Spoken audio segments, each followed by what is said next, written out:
Episode 121, or is it one? What did we say, Jordan? I think it's 129, I think. 128, not 121. 129. Jeez. Happy Monday. I just chopped off 8 episodes, but we are live and in color here on the Real Kyper at Noon show. Welcome, everybody. Hope it was a good weekend, a safe weekend. A shout out to Christian Eriksen, the soccer star who we saw went down, collapsed, only to be brought back to life. I don't know if you guys heard that story. Welcoming Joe and Jordan, also Doug Maclean on, the whole cast and crew ready to go on this Monday.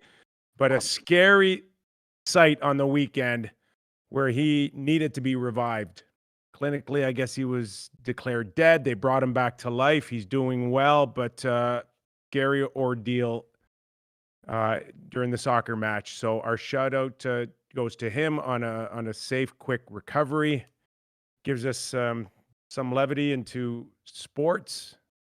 I know we've had a dose of it through the pandemic, but another prime example that it's just a game out there, but one we love to take seriously. And we are, now that we are in the Final Four.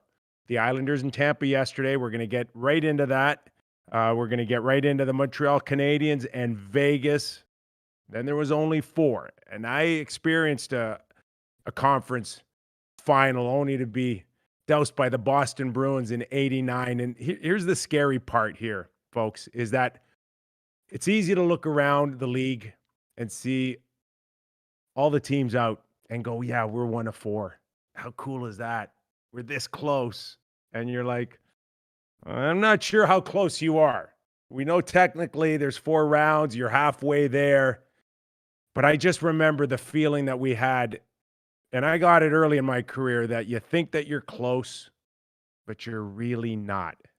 And at that point, it took, 9 days to lose 4 games. And they were actually decent games, but we got swept. And next thing you know, and in this case now, you don't want to be one of those teams where a week before you're like, yeah, we're only 4 of us left.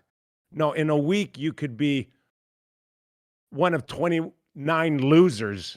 That's how you end up being remembered when you lose in the conference final, that you were one of many of them that just didn't get the job done. So we know that's the case here. There's 4 left. It's a great feeling, but let's bring in Doug Maclean right now because it's a feeling that can disappear awfully quick, Mac, if you don't get off to a good start. And look, just before we start that, I don't blame you for trying to get rid of those 9 episodes that Lawton and May did. And, that would get you closer to perfection too, like these guys, But were you in all of those 9 episodes, or were those the ones with Lawton and Alan May? No, those were May and Lawton's episodes you were trying to get rid of. I know the boys. They're trying to shake them. Anyway, look, the other thing is how long it takes to get to a Final Four. And when you get there, how long it takes to get back to even a Final Four. Like everybody said, well, we got to the finals, we'll get back there again. Sometimes it's decades till a franchise gets back to the finals, let alone, the Final Four, let alone the finals, let alone the Stanley Cup. We've got Montreal and Vegas on our thumbnail, and we're going to get into the finer details and the matchups. And the biggest one for sure, we all believe, is going to be Carey versus Marc-André Fleury. And that's going to lead the discussion. But before we get into that, Mac, I want to take a kind of a revisit here. And I want to give full credit to the Montreal Canadiens because at the end of the day, they stood tallest outside of the North Division. But when we had spoken throughout the regular season, and because Toronto got off to that great start and held that title of being the top team in the North, there was always a part of our conversation, I know that remained consistent, is how good are the Toronto Maple Leafs outside of this division? And now that Montreal is there and representing the North, do we not truly find out as early as tonight how good are teams in the North now when we get into this conference final? No, not really. And I'll tell you why, is because the Montreal Canadiens, if you recall, they got off to a fabulous short start as well. And the conversation during those couple of weeks at the first of the year was, this looks like a playoff style team, this Montreal Canadian team. And then they went for a dump. And Carey Price was out and Anderson was hurt. And it just went on and on. They were a uniquely different team than most of the teams in the Canadian division. The Leafs, high-flying Leafs. Ottawa, young team. Vancouver, young and missing key guys. Winnipeg, sort of a high-flying type team as well, not overly defensive, but great goaltending. And Calgary, and Edmonton, we really had a hard time trying to figure out what they were. But Montreal probably were the heaviest team in the Canadian division, though not the best by a long shot in the regular season. But do you recall the first couple of weeks of the season? Yeah, you're right. Saying, this looks like a playoff team. Yeah, you're right. From start to finish, in that window, Mac, I give you full credit for bringing it up. They had shown the most out of any point during the regular season that they have style of play conducive for success in the playoffs. Absolutely. But they had such a horrendous, so many horrendous dips in the season that we sort of said, well, they're going to have a hard time winning. But by the same token, we also said whoever comes out is going to be in for a real jolt because the other divisions, and I had scouts in the West telling me that, Doug, wait till these teams come out of Canada and have to go against these teams. Or all the Canadian teams coming out and meeting these Western teams in particular, or the Eastern teams that were playing well, like the Islanders and Pittsburgh and Boston and on and on. So, let alone Tampa. So, this is a big test. There's no denying that. This is the biggest beef I've got with the North Division, Mac. And I thought, with the exception of not knowing about the Ottawa Senators, that every team was supposed to be stronger and better than the year before. I need some water. Yeah. You okay? I'm just trying to get some water. No, I was just trying to get some water, but I forgot my water. But go ahead. I was sorry to interrupt you there. No, I was just mentioning about the North Division that when we had looked going into the season, we didn't know what Ottawa was, but we assumed that they were going to be the worst. But every other team was supposed to be a lot stronger than the previous year. It was supposed to be better. Right. There's supposed to be teams really pushing now, including the Vancouver Canucks. But it didn't happen. And here's the biggest problem I've had with the North Division from day one that we've had, and you just mentioned Montreal, Toronto, Edmonton. They all had windows where they were playing some pretty good hockey. And then there was fall-offs on all of them, Mac. Oh. And at no point did I ever remember two teams in the North Division playing great hockey at the same time. It was always somebody's good, someone's shit, someone's good.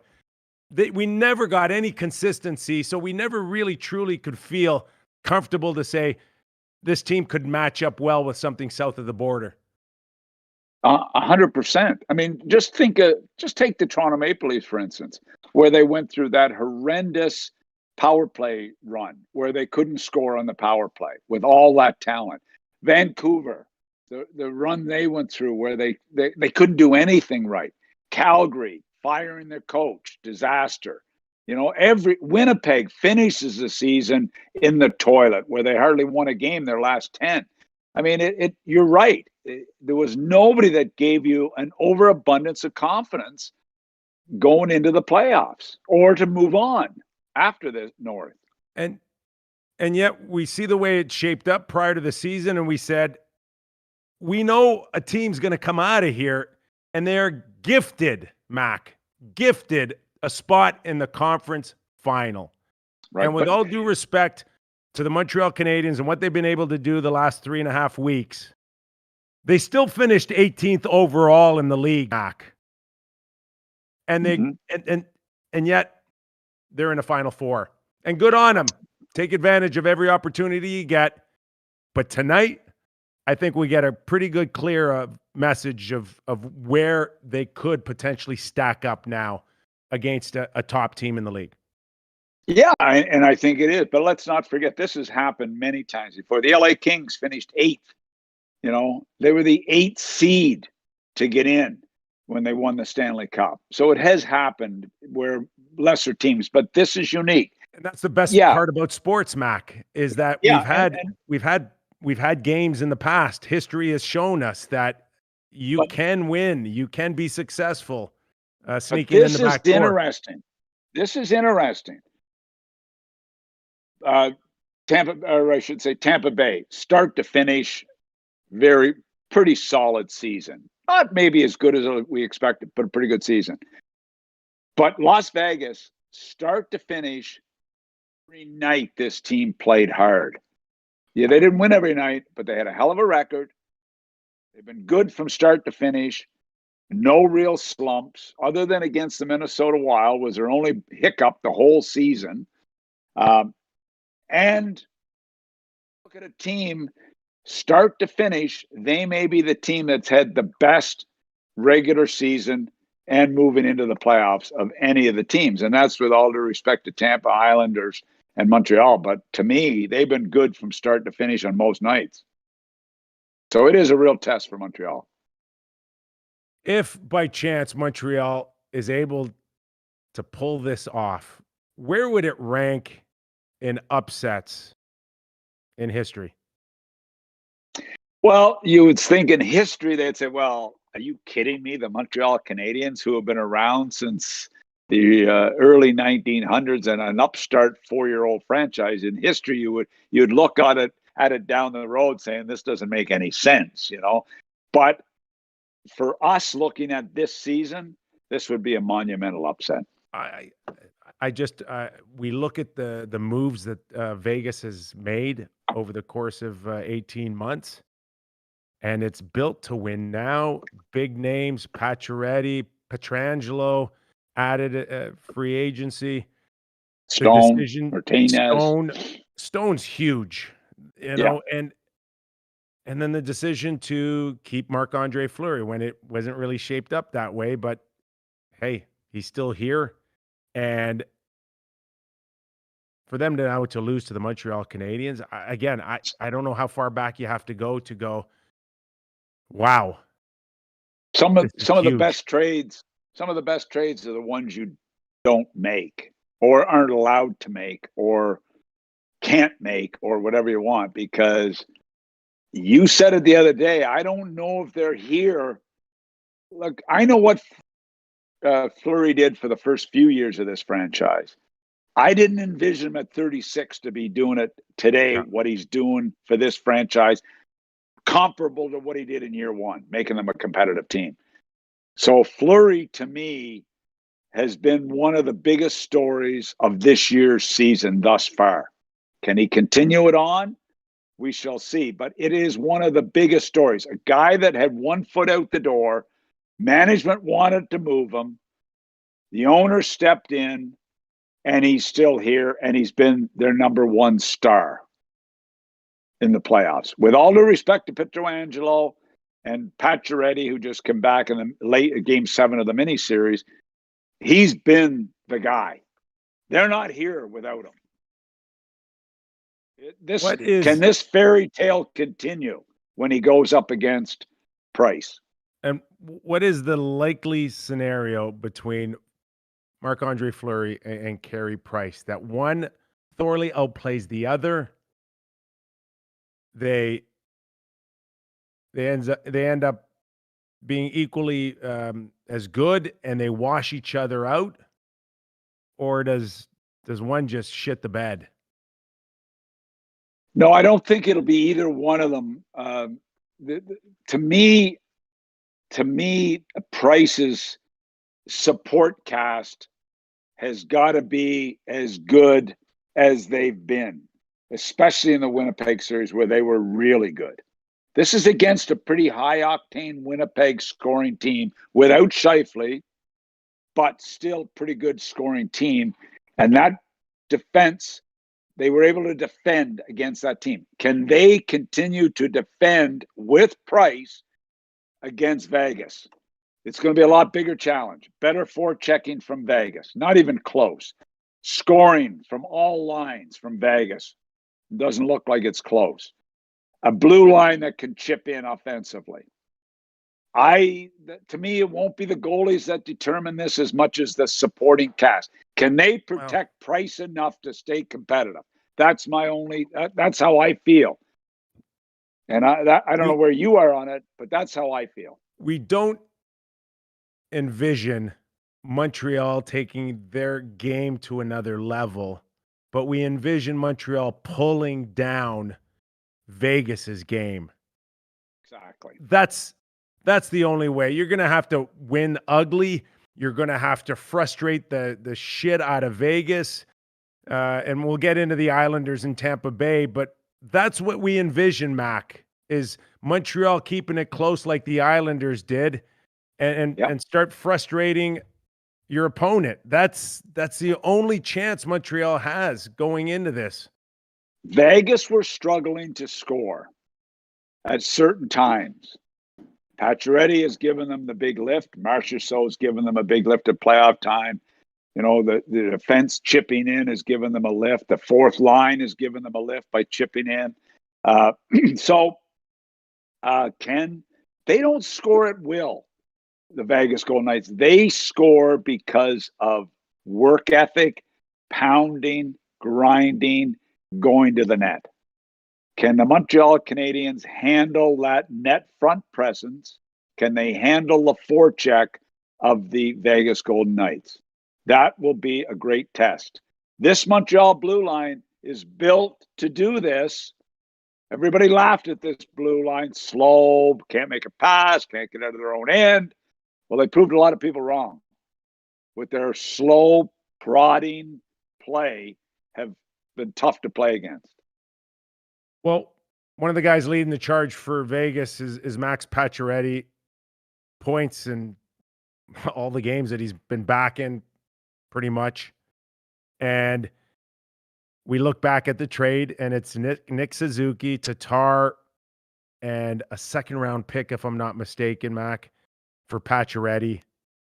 32-year-old for basically a top prospect in Suzuki, who's now 21 years of age. Vegas needs to win now. Montreal thinking of the future with Suzuki, yet here we are in a conference final. Bizarre.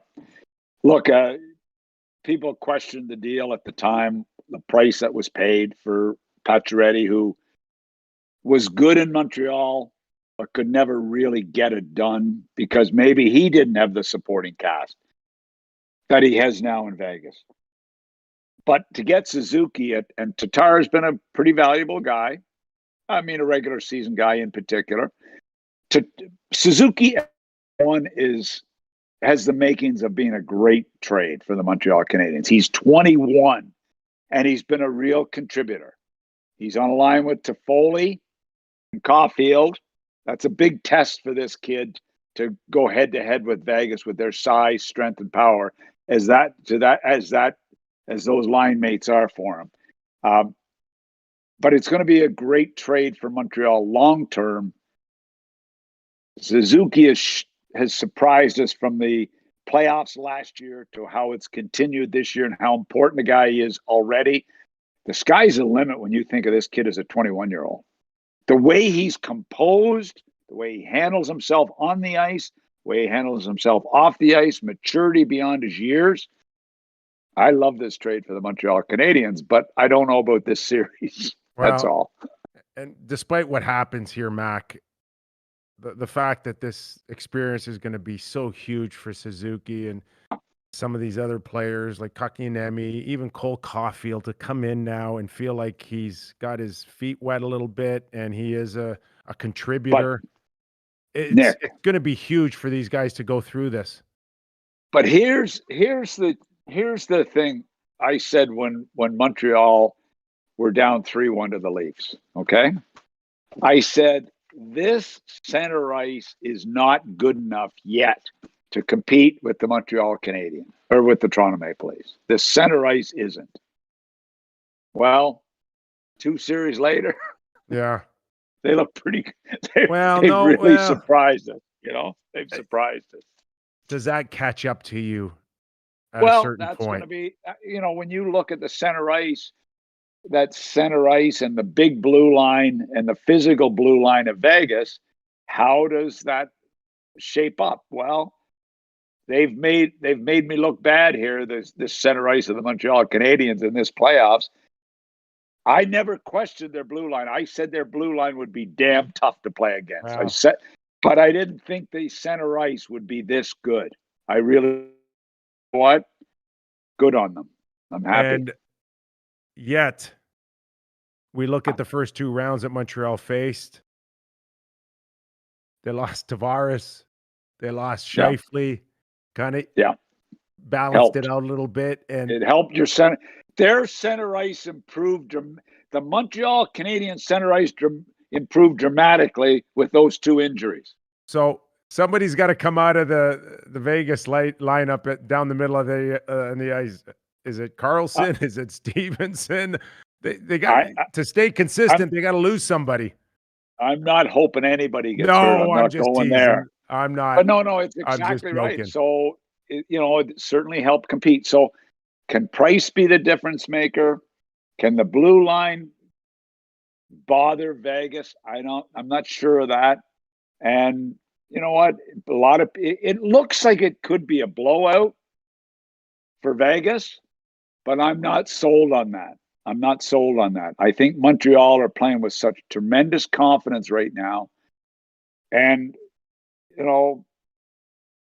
Price is on top of his game. A lot of guys are on top of their game. I think we could have a great series. I really do. Just to go back on Pacioretty a little bit, Mac, and I was not a huge fan of him in Montreal. And I don't think that the way that whole thing played out, and I don't know if you can recall, but the captaincy was a hot story in Montreal, and it was shaping up to be a PK Subban versus Pacioretty thing, and it just seemed like he was never really put in a position to kind of thrive as a captain, as a go-to guy. And for me, he's earned a ton of my respect watching him in Vegas turn into the player that we all thought he was, but not to the point where he is a go-to guy, but he's quietly found his place. And it's amazing how anybody's level can rise a notch or two when you're playing against or playing with one of the smartest players in the league in Stone. And Pacioretty should feel really good going back against the Montreal Canadiens right now and where his game is. But yeah, and look, it's a whole different situation. It's a whole different pressure. I mean, the pressure in Montreal was over the top. An American kid going in there and really handling himself as well as he did, he deserves credit for that. This is to go into Montreal and be the captain with the history and the pressure and the media and to do as well as he did, to me was a pretty good story. But now to go to Vegas and be not in the media spotlight, not even remotely close, I can't imagine how relaxed and the difference it's probably made in his game, just that one element, just that one change. Before we even talk about some better players he's playing with. He's not expected to be the guy. He's expected to be a real important guy there. He's not the guy there for me still. He's not the guy. Yeah, it's Fleury, it's Pietrangelo, it's Stone, there's a number of guys for me that are ahead of Pacioretty as the guys. So it's a lot less pressure. As a pure shooter, Mac, with a one-timer as well, he's the sharpshooter. No, he's the sharpshooter, but there's a difference being a sharpshooter and being the guy. Yes, I agree. I agree. So now you mentioned this with a tenacious forecheck of Vegas and where the Montreal Canadiens blue line can stand up, and Ben Sherratt, Weber, Edmondson, they've done a tremendous job, but is there enough? I look at Vegas's blue line and going right down to White Cloud, like 4 or 5 guys that can log some big minutes, Mac. They can block shots, and yet they've got a little bit of offensive flair that I'm not sure Montreal has on the back end. Yeah, like Martinez has really been a great story. I mean, big price paid for him, but well worth it. Everybody knows the history of Pietrangelo. Theodore, what a steal getting him. That's how good an expansion draft it was for Vegas when you can get a caliber of a Theodore. Like, are you kidding me? I got Matthias goddamn Tamander in my expansion draft, and they get Shea Theodore. I loved Tamander as a kid. You shitting me? We're in the expansion draft. Yep. You got a good blue line. McNabb's been a great story. McNabb has been a guy that's always been the bottom of their lineup. He's in their top 4. He's a physical guy. He logs minutes. White Cloud, a great story, a great pickup, who's logging good minutes. They use their 6 guys. Montreal will have trouble when they get by their top 3. Kulak moves in with Edmondson. That's a challenge without Petrie. And how, where are we going to go with this? Petrie's an interesting story for no other reason, Mac. It's so hard for us to be in a position to play in the playoffs and stay healthy as it is. Yeah. Then you factor those stupid photographer holes and Petrie catching his hand in it. Seriously. Honest to God, I'm watching this going with so much at stake. How the hell can this happen? I mean, I remember my guys used to use them for shooting practice. You try to put pucks through them, in practice. We would. Yeah. Which, again, puts a threat on fans watching. Right. So, but anyway, to get hurt that way is so. And I mean, they're hoping he's going to be back, but that's devastating. A top 4 defense. Devastating. So that's a big hole because he creates a little offense too. Was that a pun? Which is critical. A big hole. Yeah. Is that your Ron McLean pun? What was that? It's a big hole. Okay, well, I went right over your head. Did you say a hole or hole?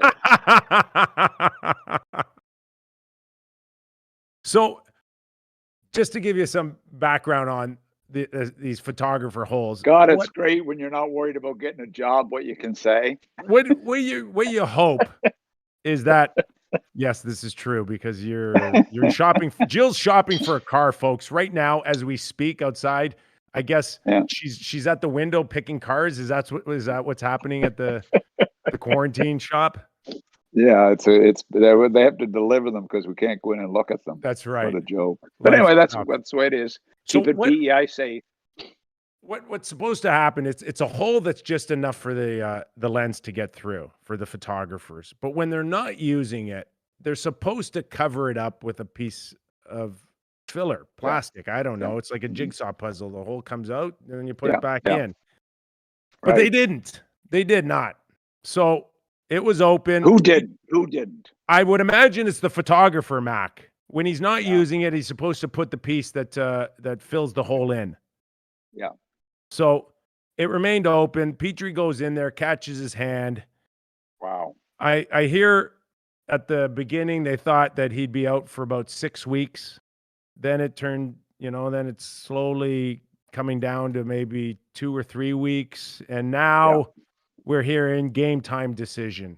But someone suggested to me that he cracked a knuckle or maybe 2. Yeah. So if that's the case, how effective is he going to be if he does manage to play tonight? When a big part of his game is the way he passes and shoots the puck. It's tough. Yeah. It's tough. It's really tough.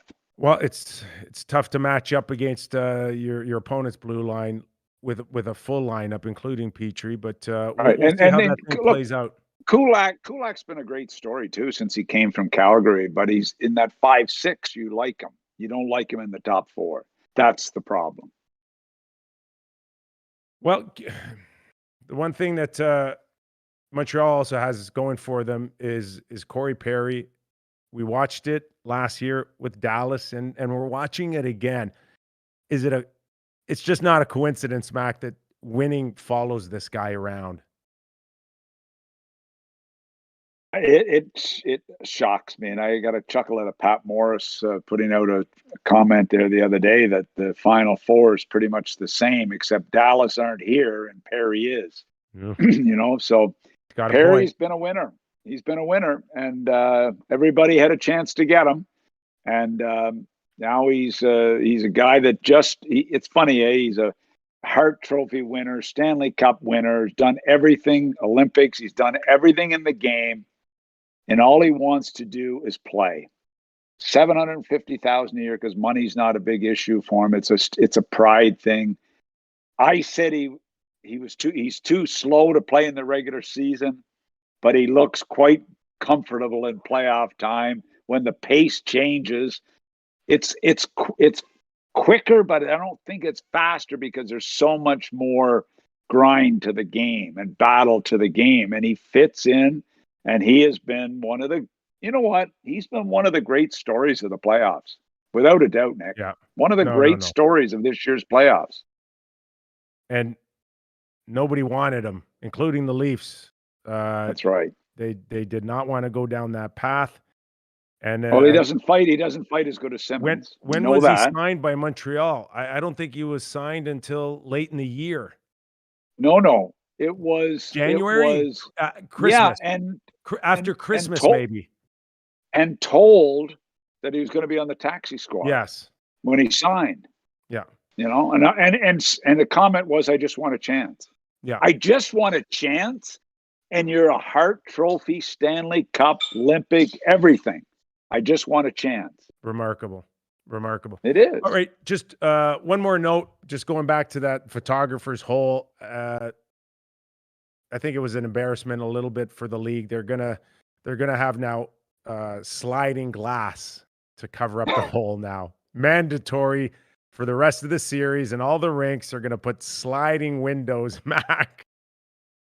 Right? It's gonna be like your bank teller. Closed. I told you about the guy from PEI that went to Boston, the old Boston Garden. And he went up to the ticket window and asked what's available for seats. And the lady says, "All we have available tonight is obstructed view." And she was in the teller sort of wicket. And he said, "Well, what's obstructed view?" And she slammed the door shut. And then she opened and she said, "That's obstructed view." He said, "I don't think I'll buy any." That's what the photographers are going to get from here on in, obstructive views. Yeah. Exactly. Should Ducharme just take a video of Islanders and show his team right before it and say, "Yeah, just do what they did"? No, what he should do is show a videotape of Game 7 against the Leafs and Game 4 against Winnipeg, and take out clips from both those games, because I'll tell you what, that Game 4 against Winnipeg was a clinic on how they have to play, and Game 7 against Toronto was another clinic about how they have to play. And it's going to be a lot more. The only difference will be the physical play. That's why the Islanders may be a little more up to date. But listen, not many teams play much better than Montreal played in Game 7 and Game 4 against Winnipeg. All right, let's switch gears a little bit. We're going to switch gears a little bit and talk about Game 1, Tampa Bay for the Islanders. Mac, as much as we want to give credit to the Tampa Bay Lightning for being defending champions, I didn't think that they showed Islanders any respect in Game 1, and they got burned. It was a tough game to watch. I was thrilled with the way the Islanders played. It was a great. If you're a young aspiring coach, you watch the way that this team played, and you would learn a lot about coaching. from Tampa Bay's perspective, it started off for me that they couldn't get out of their own end. They had a challenge through the neutral zone. They like to play a bit of a high-risk neutral zone game with cross-ice passes to gain entry, and it helps in a lot of cases. I'm telling you, Nick, last night's game reminded me of the Columbus Blue Jackets versus the Tampa Bay Lightning in the 4-game sweep. That's what it reminded me of.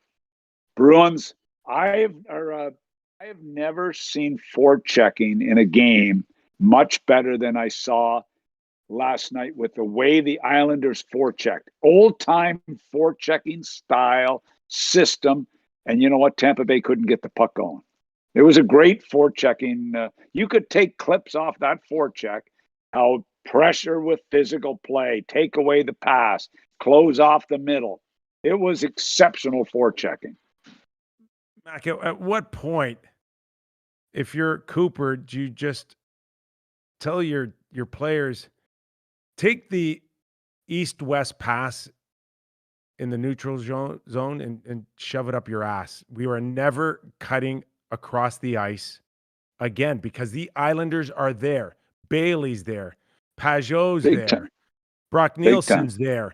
Every time they try to go cross east-west, these guys are in perfect position. And I know Stamkos took a lot of heat off the most important goal in the game. But when you keep going to the well over and over again and everybody's doing it, it's only a matter of time before you get burned. He said his team learned a valuable lesson when they lost to Columbus, and it certainly looked like they did last year. This is another really interesting test for them because if they don't figure out how to get out of their own zone and through the neutral zone, number one, you're not going to draw penalties. You draw most of your penalties in the offensive zone. They got to get into the offensive zone and play in there so that. We just lost Mac, I believe. Let me just turn my camera on so it gets readjusted for when he comes back in. But he just popped out. We're not sure if he got a phone call or not. Maybe, Joe, you could send him a text. And I think what happened was yeah, I got it. Cool. Jill bought a car. Hey, and he had to pay the bill real quick. He had to send them over on PayPal, right? He's got to send over the Visa, or no, probably he's going to his mattress right now. No. He's back. That was a goddamn spam call. Oh my God. We're trying to reach you on your vehicles. Got everything on this phone turned off that I can possibly do. Like, this is a joke. I think. Anyway. Can you turn the camera back on when you get a chance, Doug? Mac, I think Jill bought a car. I think Jill bought her car and you had to go pay for it. What the hell? That pisses me off. It's what Vanessa. What kind of spam was Vanessa it? Get lost. What? You know what the best is when like my dad will get student loan forgiveness and he's like, bro, I'm 65. I'm done. I'm over it. Like, there is no forgiveness. The forgiveness is me dying. Give me a break here. Oh, it's sick thing. But anyway, if they don't play in the offensive zone and draw penalties, tell you what, tough series for Tampa Bay. They're the least penalized team the last 2 years in the playoffs. I know. They're so disciplined. I know. And I don't know, at times people can call it boring but it's as perfect as a team can get, Mac, out there. And we know when there's no mistakes, it isn't as entertaining. It isn't as open. There's not as many chances, but I don't think Barry Trotz and Lou Lamoriello give a shit. And I'll tell you, it's a coach's dream when your team believes in what you're doing and believes in how we play. Everybody that's interviewed by the Islanders, whether it's Barzell, Palmieri, Nelson, Bailey, they all come back to the same thing. We believe in how we play. In other words, we believe in our system. We believe in our coach. We believe in our teammates. They're believers. Now, it's still going to be a hard series. Tampa Bay can still win this series. Tampa Bay should win this series. But if they don't get power play opportunities, like 19 goals scored by Kucherov, Stamkos, and Point, 13 of them on the power play. I knew. You know? I knew Tampa Bay was in trouble when the start of the third period. They were flatter than piss on a plate, Mac.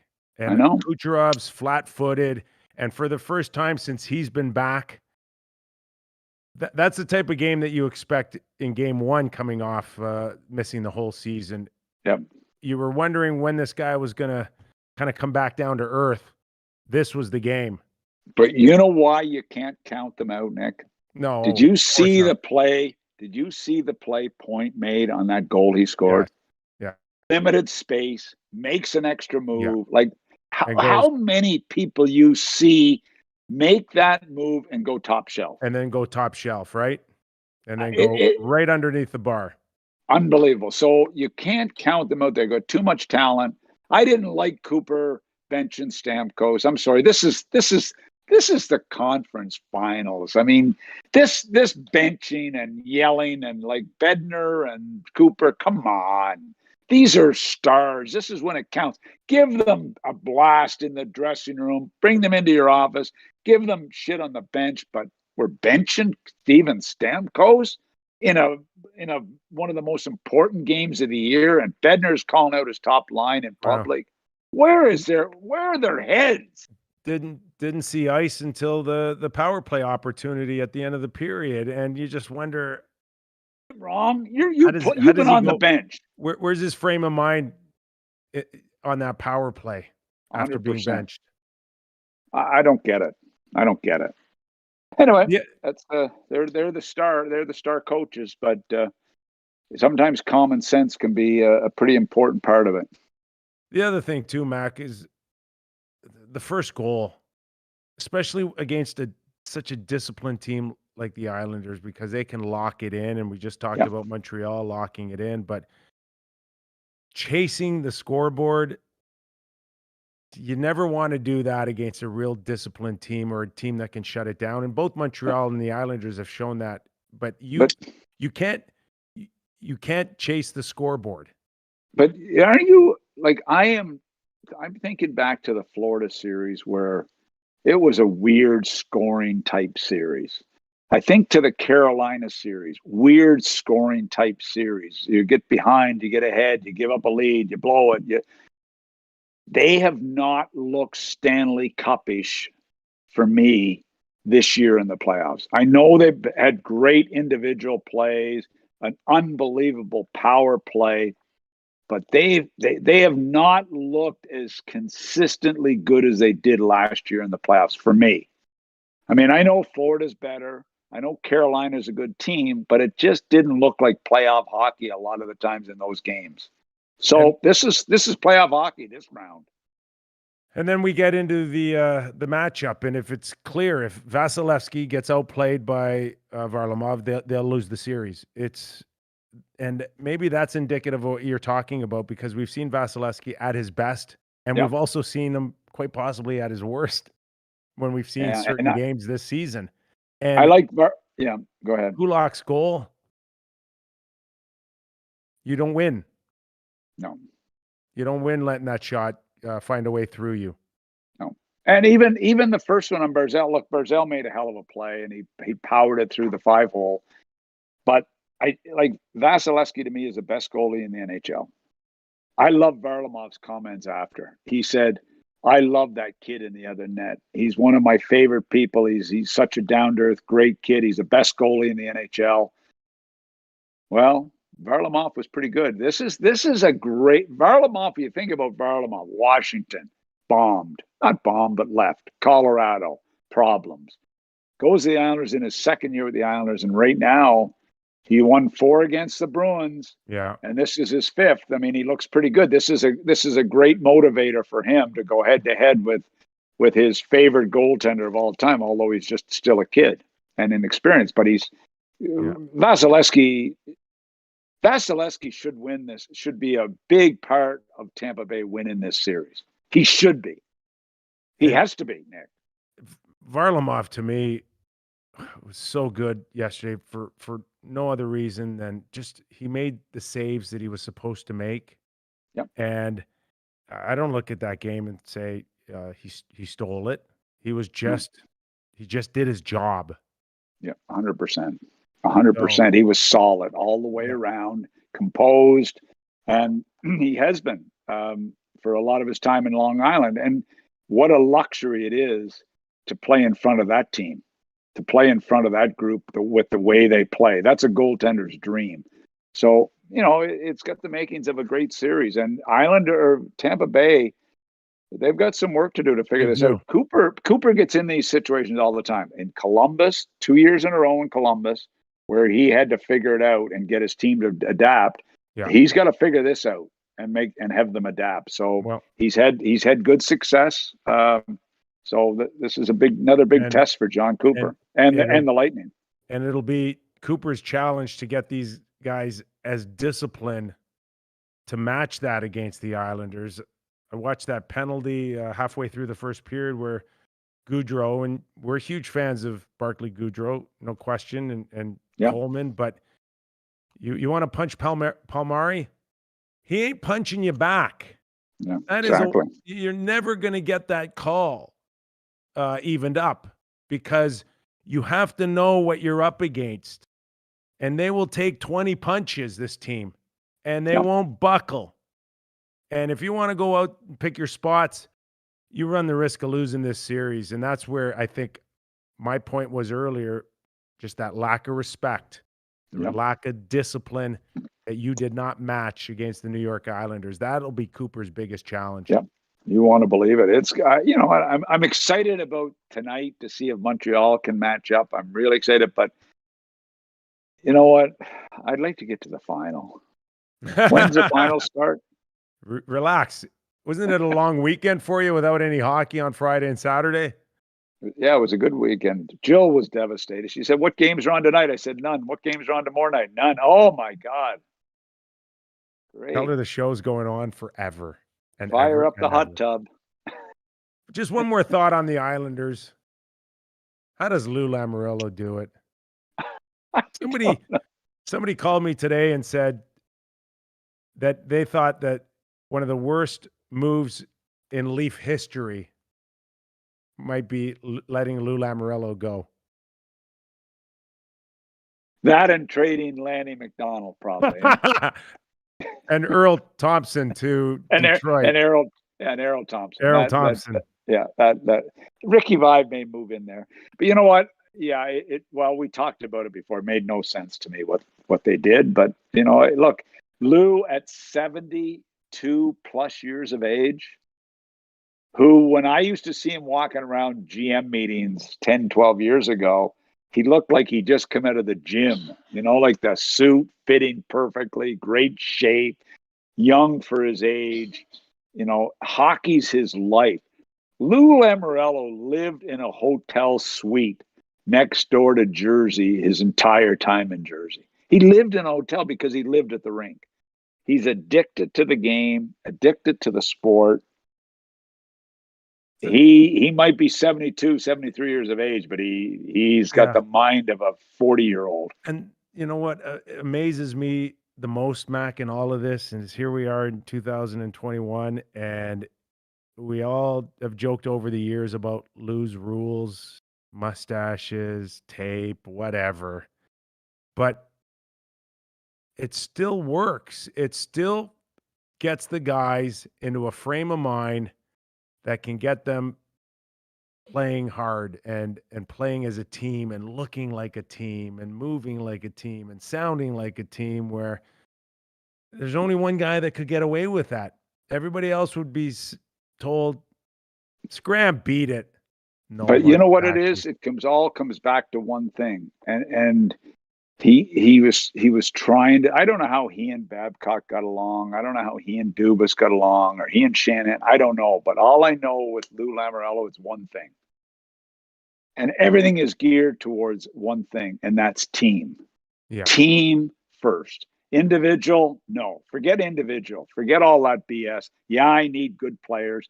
But Scotty Stevens, Niedermeyer, Holik, all his greatest players there were all about team first. All of them. That's his game. And you know what? What do the Leafs need more than anything? Individual versus team. Well, we look back at the three, I don't know how many great lines there are out there, right? Perfection line in Boston. There's McKinnon's line in Colorado. There's Marner and Matthews and Draisaitl and McDavid. Yeah. And they're all on the outside looking in. And while we think that Barzell's on the cusp of being a star, we don't put him in that same package. We don't put him in that same category. So what is it this time of year? You want one great line or you want three good lines? Yeah, and it's also about how you make guys pay a price to become part of the team. Take a look at Noah Dobson, who happens to be a Summerside PEI kid. If I'm not mistaken, like an 8th or something overall pick in that range.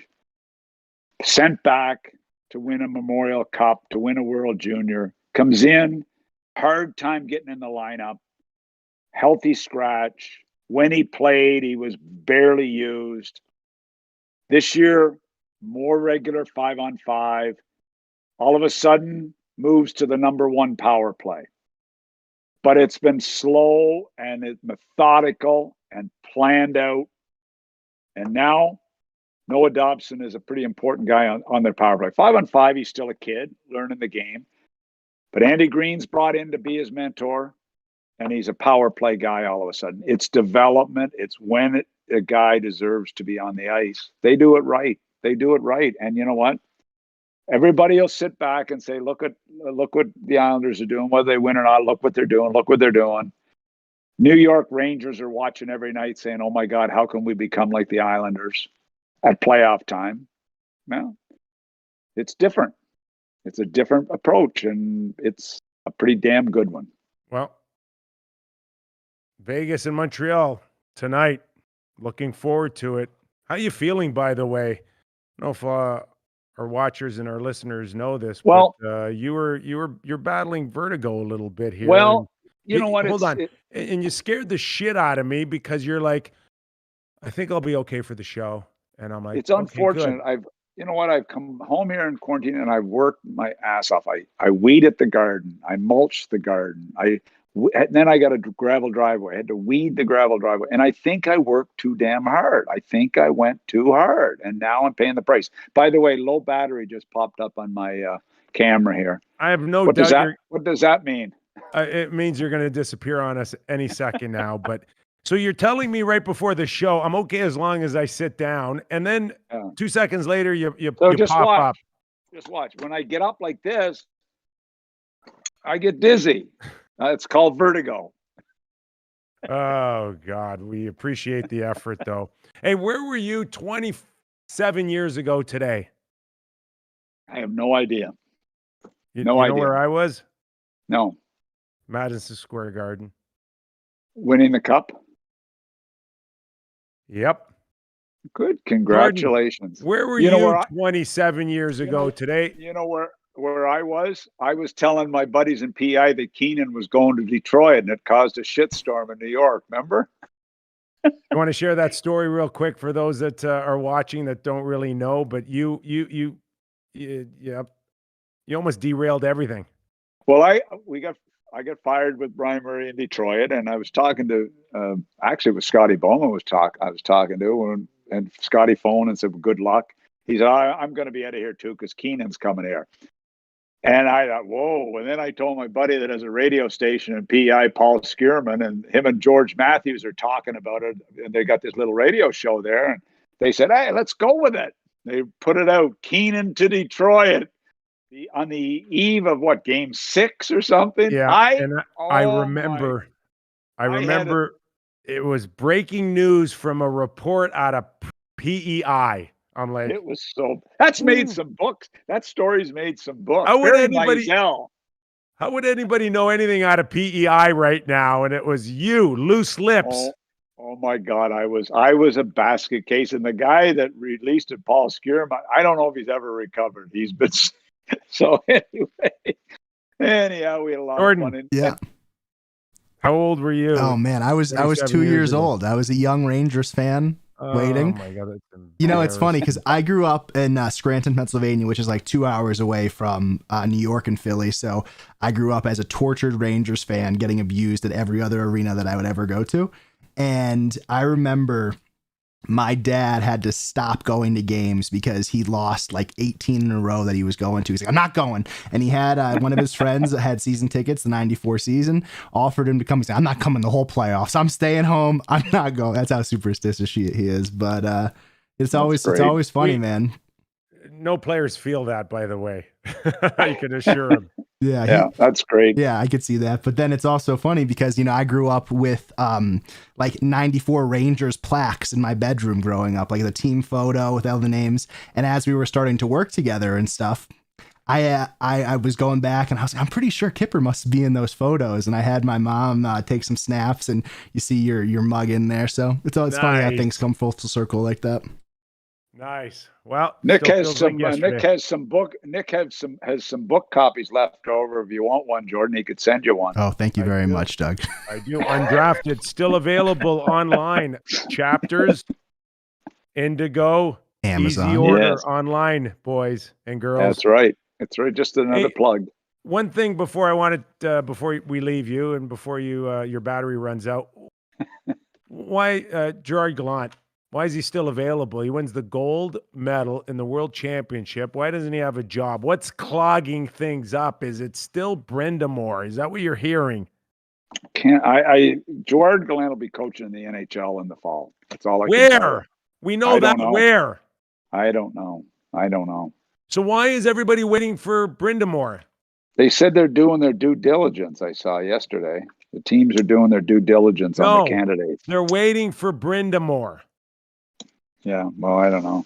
And I don't see Brind'Amour in New York, but it's one thing for Brind'Amour to say I will take less than market value, but I don't think it's going to go swinging in the direction of his assistant coaches and trainers. This is not the way this guy works, and I think that's the delay. I think they better get Hamilton signed. I see they gave permission for Hamilton to talk to other teams today, his agent to talk to other teams to try to do a sign and trade or whatever. I think they better get both of them signed, Carolina. They better get both Hamilton and Brind'Amour signed. Well, what do you think? Hamilton, I had heard earlier in the year, $7.5 million. It's got to be 8.5 to 9, doesn't it?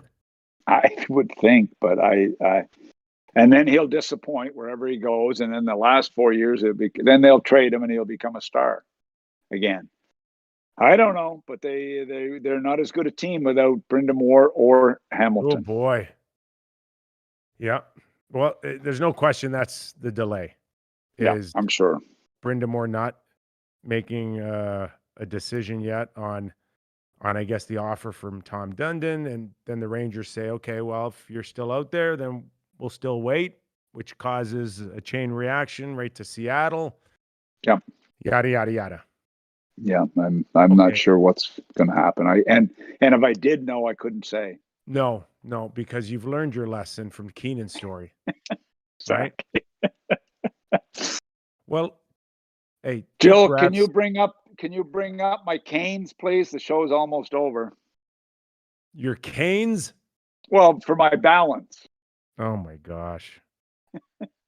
Doug, you're working too hard, man. I've been telling you, you got to relax more.